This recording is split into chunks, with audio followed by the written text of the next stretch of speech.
गजब हो गया, गजब हो गया और वही हो गया जिसका डर था, अंदेशा था। वाराणसी में ज्ञानवापी मस्जिद मामले में एडवोकेट कमिश्नर के सर्वे का आदेश देने वाले सीनियर डिवीजन के सिविल जज रवि कुमार दिवाकर को धमकी आ गई। धमकी इस्लामिक आगाज़ मूवमेंट नाम के एक संगठन की तरफ से आई है और रजिस्टर्ड डाक से आई है। धमकी भरी चिट्ठी में लिखा है, अब न्यायाधीश भी भगवा रंग से सराबोर हो चुके हैं। फैसला उग्रवादी हिंदुओं और उनके तमाम संगठनों को खुश करने के लिए सुनाते हैं, इसके बाद ठीकरा विभाजित भारत के मुसलमानों पर फोड़ते हैं। आगे लिखा है, आप न्यायिक कार्य कर रहे हैं, आपको सरकारी मशीनरी का संरक्षण प्राप्त है, फिर आपकी पत्नी और माताश्री को डर कैसा। आजकल न्यायाधीश अधिकारी हवा का रुख देखकर चालबाजी दिखा रहे हैं। आपने वक्तव्य दिया था कि ज्ञानवापी मस्जिद परिसर का निरीक्षण एक सामान्य प्रक्रिया है। आप तो बुत परस्त हैं, बुत परस्त यानी मूर्ति पूजक हैं। आप मस्जिद को मंदिर घोषित कर देंगे। कोई भी काफिर मूर्ति पूजक हिंदू न्यायाधीश से मुसलमान सही फैसले की उम्मीद नहीं कर सकता। अब आपको विस्तृत में चिट्ठी पढ़कर सुनाते हैं। ये दिनांक इसकी लिखी है 5/6/2022, दिवस लिखा है शनिवार। शुरुआत की है चिट्ठी की, सेवा में श्रीमान रवि कुमार दिवाकर जी, सादर प्रणाम।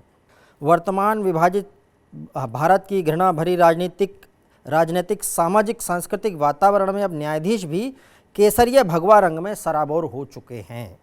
फैसला उग्रवादी हिंदुओं और उनके तमाम संगठनों को प्रसन्न करने के लिए सुनाते हैं और ठीकरा विभाजित भारत के मुसलमानों पर फोड़ते हैं। आप तो न्यायिक कार्य कर रहे हैं, आपको पूरी सरकारी मशीनरी का संरक्षण प्राप्त है, तो फिर आपकी पत्नी और माताश्री को डर कैसा। आजकल न्यायाधीश आवश्यकता से अधिक हवा का रुख देखकर चालबाजी दिखा रहे हैं। वर्तमान परिदृश्य में आप अच्छी तरह जानते हैं कि अगर उग्रवादी हिंदुओं और इनके संगठनों और उग्रवादी हिंदू राजनेताओं और धार्मिक नेताओं के पक्ष में जाकर ज्ञानवापी मस्जिद मंदिर विवाद से जुड़े फैसले नहीं सुनाते हैं, तो ये उग्रवादी हिंदू आपका और आपके परिवार का जीना हराम कर देंगे। चिट्ठी में ये लिखा है। आपने मीडिया में वक्तव्य दिया, ज्ञानवापी मस्जिद परिसर का आंतरिक निरीक्षण एक छोटी सी सामान्य प्रक्रिया है, लेकिन माहौल डरावना बनाया जा रहा है। आखिर डरावना माहौल बनाया किसने। आपने कोर्ट कमिश्नर नियुक्त किया तो तमाम अधिवक्ता और वादी पक्ष की महिलाएं मीडिया के सामने हम हिंदू हैं कहकर एक दूसरे को मिष्ठान्न खिला रहे थे और मुसलमानों पर फफ्तियां कस रहे थे, भड़काऊ नारे लग रहे थे और आप श्रीमान मूक दर्शक बने थे। ऐसा लिखा हुआ है इसमें, क्योंकि आप भी काफिर बुत परस्त का मतलब मूर्ति पूजक होता है, कोष्टक में लिखा भी हुआ मूर्ति पूजक हिंदू न्यायाधीश हैं। आजकल हिंदू न्यायाधीशों का कच्छा बनियान, अंडरगारमेंट कच्छा बनियान भी केसरिया हो गया है। कोई भी काफिर मूर्ति पूजक हिंदू जज से मुसलमान सही फैसले की आशा नहीं कर सकता। और नीचे दूसरे पेज के लिए क्रमशः भी लिखा हुआ है, लेकिन इसका मतलब है बहुत ज़बरदस्त हिंदी में लिखा हुआ है ये। और आगे लिखा हुआ है, दबाव में मस्जिद को मंदिर घोषित कर देंगे और मुगलों को आतताई लुटेरा बता देंगे। आपके साथ 80% हिंदू हैं, 20% मुसलमानों से डर कैसा। आप निडर निर्भीक होकर फैसला सुनाइए और न्यायाधीश श्री रंजन गोगोई की तरह हिंदू हृदय सम्राट न्यायाधीश बनकर उच्च न्यायालय का न्यायाधीश या राज्यसभा का सदस्य बन जाइए। आप Z+ या SPG सुरक्षा लेकर 5 सितारा होटल में जश्न मनाइए और आपके घर के लोग सुरक्षित रहेंगे। उग्रवादी हिंदुओं की सरकार, तो हिंदुओं को डर कैसा। इस तरह भाषा है इस चिट्ठी की। अब तो मुसलमान भी उठ खड़ा हुआ है, दंगे का डर निकाल फेंका है। हिंदू धर्म के लोग जितना मुस्लिमों से घृणा करेंगे, इस्लाम धर्म और उसके मानने वाले मुसलमानों के लिए उतना अच्छा है। हाँ, आप लोगों की भारत माता के लिए अत्यधिक बुरा है, क्योंकि इस्लाम धर्म और उसका मानने वाला सत्य के रास्ते पर है। आप हिंदुओं की तरह हिंदू जिन्ना मोदी जी ने मुसलमानों का भी ध्रुवण कर दिया है। खंड खंड भारत के एक खंड और एक विभाजन और, इस तरह की भाषा इस चिट्ठी में लिखी गई है। श्रीमान मोदी जी को विभाजित भारत के मुसलमानों ने भारत विभाजन विभीषिका स्मृति दिवस 14 अगस्त हॉरर डे मनाने पर मजबूर कर दिया है। इस पत्र को भी सार्वजनिक कीजिए और हिंदू सहानुभूति का आनंद लीजिए। त्रिशूल तांडव कर रहा है, तलवार को पाने के लिए राम राम चिल्ला रहे हैं, अल्लाहू अकबर कहलाने के लिए। तो इस तरह की भाषा इस चिट्ठी में लिखी हुई है।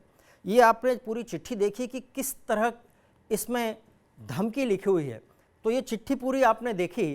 कुछ दिन पहले सिविल जज रवि कुमार दिवाकर ने ज्ञानवापी से जुड़े सर्वे के लिए जो फैसला दिया था उसमें उन्होंने अपनी सुरक्षा को लेकर चिंता जताई थी। इस फैसले में ज्ञानवापी का सर्वे दोबारा करने का आदेश दिया था। इसमें कहा गया था कि सर्वे चाहे ताला खुलवा कर हो या ताला तोड़कर, इसे रोकना नहीं चाहिए। इसी फैसले में उन्होंने ये लिखा था कि साधारण मामले को असाधारण बनाकर डर का माहौल बना दिया गया है। डर इतना है कि मेरे परिवार को लगातार मेरी और मुझे परिवार की चिंता बनी रहती है। घर से बाहर होने पर पत्नी बार बार मेरी सुरक्षा के लिए चिंतित रहती है। मेरी मां ने भी सुरक्षा को लेकर चिंता जाहिर की थी। शायद उन्हें पता चल गया था कि मैं कमिश्नर के रूप में ज्ञानवापी जा रहा हूं। मुझे वहां जाने से मना किया था ताकि मैं कमीशन में न जाऊं, क्योंकि वहां मेरी सुरक्षा को खतरा हो सकता है। ये आशंका जाहिर की थी उन्होंने फैसले के समय सिविल जज रवि कुमार दिवाकर ने। यह मामला लखनऊ के आला अफसरों तक पहुंचा है। बनारस की कमिश्नरेट ने कैंट थाने की पुलिस और क्राइम ब्रांच को चिट्ठी की जांच के लिए लगाया है। साथ ही जज की सुरक्षा के लिए लखनऊ और बनारस के घर पर 9 अतिरिक्त पुलिस बल तैनात किए गए हैं। पुलिस कमिश्नर ए सतीश गणेश ने बताया कि सिविल जज ने इस संबंध में जो जानकारी दी है उस मामले पर डीसीपी को लगाया है, वो जांच कर रहे हैं। धमकी आने के बाद से सभी जगह से अलग अलग प्रतिक्रियाएं आ रही हैं, लेकिन सोचने की ये बात है कि न्याय का फैसला करने वाले न्याय की गुहार लगाने पे मजबूर हो रहे हैं। फैसले पर लोगों की सहमति या असहमति हो सकती है, लेकिन फैसला पसंद न आने पर सीधे कंगारू कोर्ट जैसे ऑन स्पॉट फैसला लोग खुद दे रहे हैं। कभी जज की तरफ से तारीख वाली बात पर लोग जोक बनाया करते थे, अब कुछ लोग जान से मारने की तारीख देने पर उतारू दिख रहे हैं। ये कुछ लोग न्यायिक रास्ते पर चलने की बजाय मनमाना फैसला हासिल करने के लिए किसी भी हद तक गुजर जाने के लिए तैयार दिख रहे हैं। एक शेर इस सिचुएशन पर याद आ रहा है, भीड़ अब मुंसिफ बनने चली है, अब क्या खाक इंसाफ होगा।